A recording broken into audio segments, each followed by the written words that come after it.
5. The Lankavatara and Bodhidharma, the father of Zen Buddhism.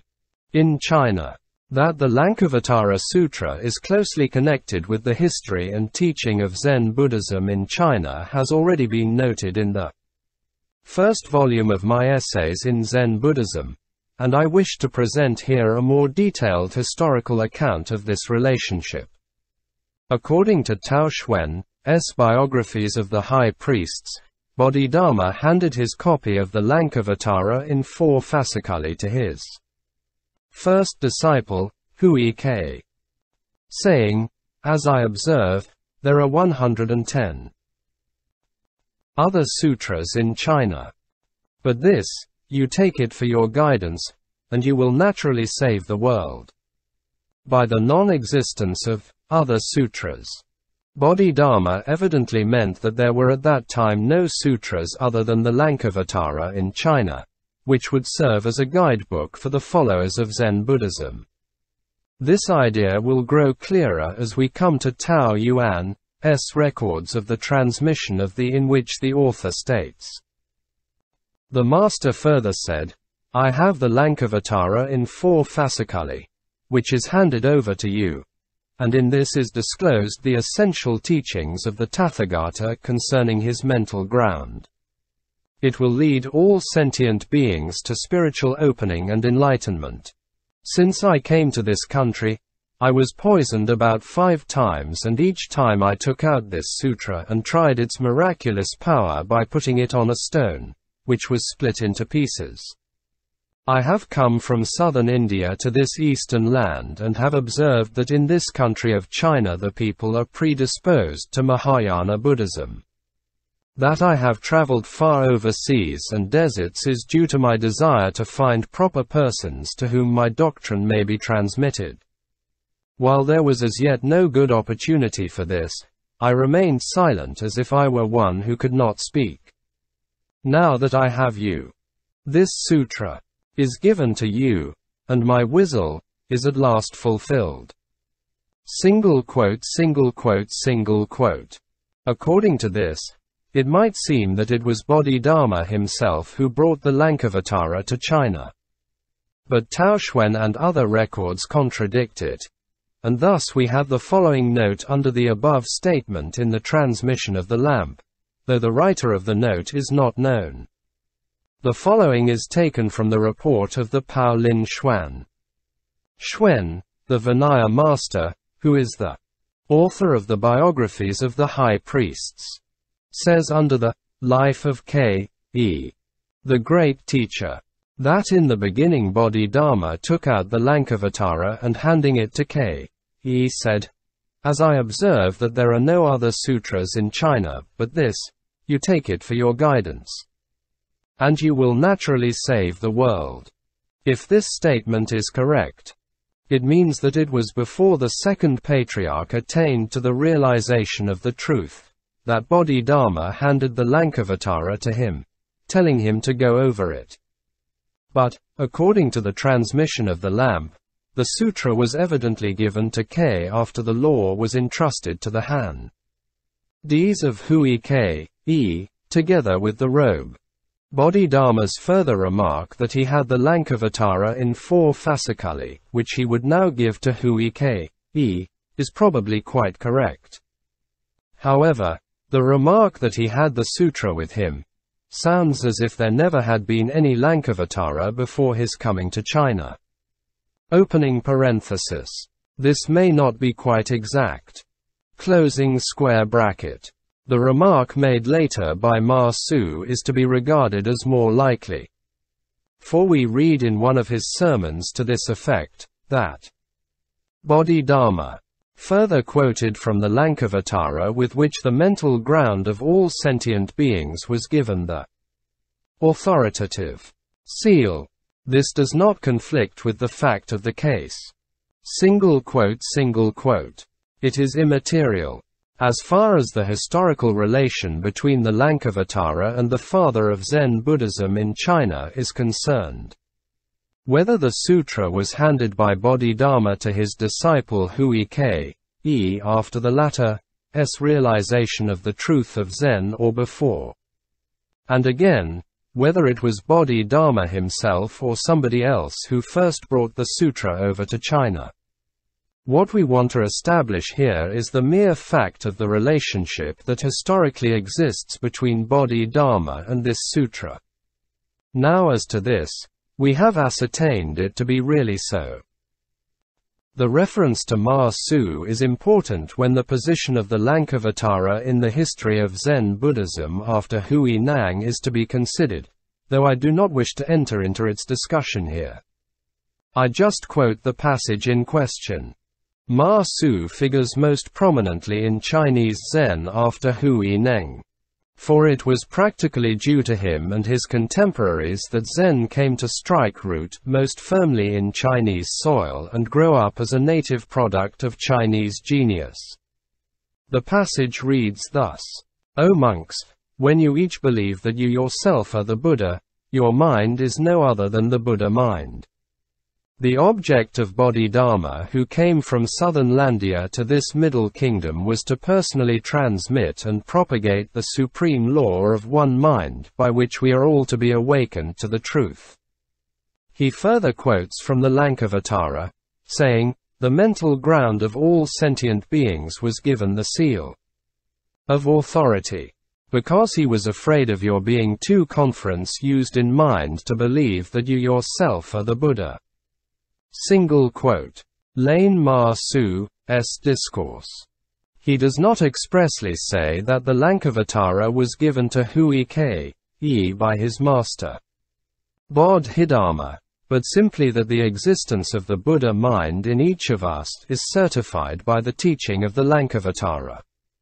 The idea of the commentator who alluded to this passage in ma-tsu was to strengthen the fact that the Lankavatara and Zen Buddhism were mutually related, not only historically but doctrinally. However this may be, Bodhidharma undoubtedly attempted to authorize the truth of his teaching by the Lankavatara, in which his unique method and the fact of spiritual enlightenment are expounded as from the Buddha's own golden mouth. But the narrative in the transmission of the lamp goes farther than that when it refers to the miraculous virtue of the Lankavatara. The belief in the magic-eye power of an object considered to be holy is universal. It may be superstition, but if so it is of a wonderfully lasting character, as we find it throughout the world, civilized or uncivilized.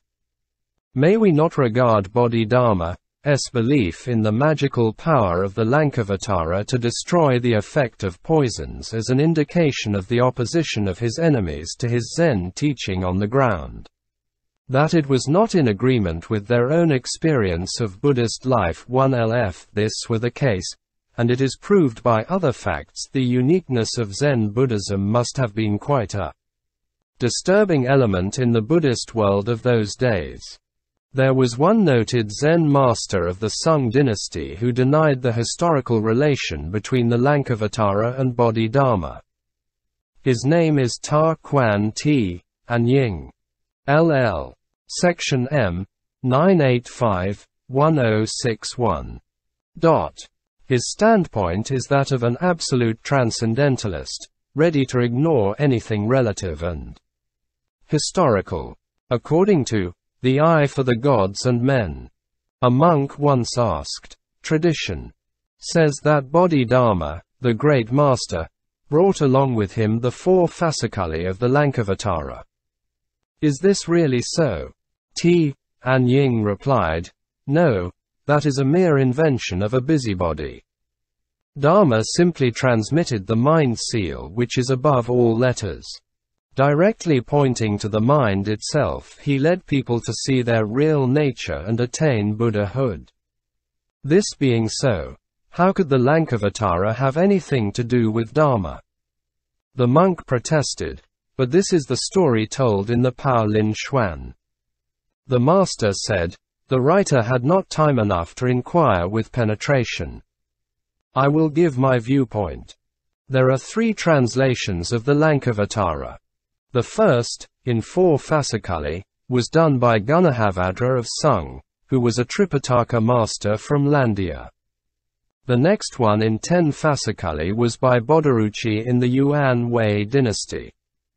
The translator was a contemporary of Bodhidharma, and it was he who poisoned Dharma. The last one was by Sikshananda, who is a Tripitaka master. A Yu Tian came to China while the Heavenly Empress was ruling in Tianj. When these facts are pnt together, one can read it separate what is true from what is untrue. Yang Shan Qi, a great Zen master, too, had this once fully discussed and made the matter clear. Ta Kuan's idea seems to be this.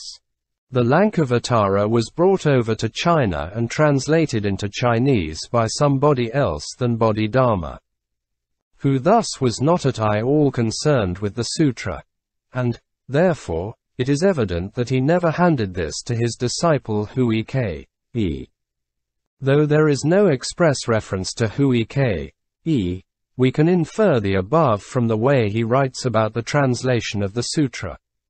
From the very beginning he had no thought of connecting the father of Zen Buddhism with the Lankavatara. The writing of Yang Shan on the subject is now apparently lost. Lane 1 respect Ta Kuan's view is even historically justified. During the Sung dynasty, the relation between the Zen and the Tian Tai school of Buddhism was quite tense, and each did its best to denounce the other as not being in harmony with the spirit of Buddhism. This was due, on the one hand, to Tian Tai emphasizing the intellectual study of the sutras as steps leading to spiritual development, whereas Zen, on the other hand, ignored all such literary and philosophical handbooks as altogether irrelevant to religious insight, which is all in the realization of the inner truth. The latter did not stop at this. Its followers positively rejected all the literary authorities and treated the sutras and other sacred documents as if they were a mere heap of rubbish. This enraged the disciples of Chihya Tai Shi, one of whom writes disparagingly in his History of Orthodox Buddhism, FAS. Generally makes an all-sweeping negation its main business. All that is expounded in the sutras and sastras, that is philosophically reasoned out. All that is regarded as morality, all such is put aside by followers of the and as having no value except on paper. When they are criticized for their extreme view, they declare, no disciplining, no realization. This is the principle of our school. Why don't they get cured of their diseases by studying our Tian Tai philosophy of the 6 identities? Lane another place. The author says, the Zen followers declare their principle to be something directly transmitted from the Buddha outside his explicit teaching. But where can one find his teaching outside the sutras bequeathed to us and to them? It is really a pitiable sight to see a Zen master in the pulpit, who, not knowing what is what, scandalizes the ancient worthies, abuses the sutras and their teachings, and confounds the minds of the ignorant and the learned. The quotations show well the valuation of the Zen school by its intellectualist opponents during the Sung dynasty. The fact is, there are many things in common with Zen and Tai, and just because of this common ground, one side when it goes to an extreme is certain to be denounced by the other. The compiler of the Gen Tian Yen Mu prefaces Ta Kuan's apology in the following manner. At the time, followers of the philosophical school of Buddhism, as distinguished from the intuitionalists, rose up strongly against the latter and concocting various arguments and reports scandalized the ancient worthies to the disparagement of the Zen school. Probably Ta Kuan was one of these extremely impassioned apologists, who tried hard to silence his Tai opponents, but who at the same time only succeeded in stirring up their blood all the more.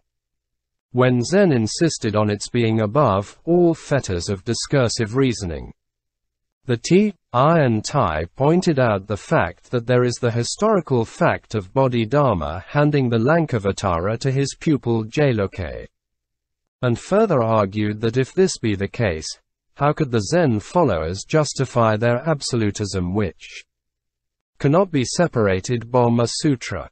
Lane point of fact, the teaching of Zen is not derived from the Lankavatara, but is only confirmed by it. Zen stands on its own footing, on its own facts, but as all religious experience requires its intellectual interpretation, Zen, too, must have its philosophical background, which is found in the Lankavatara.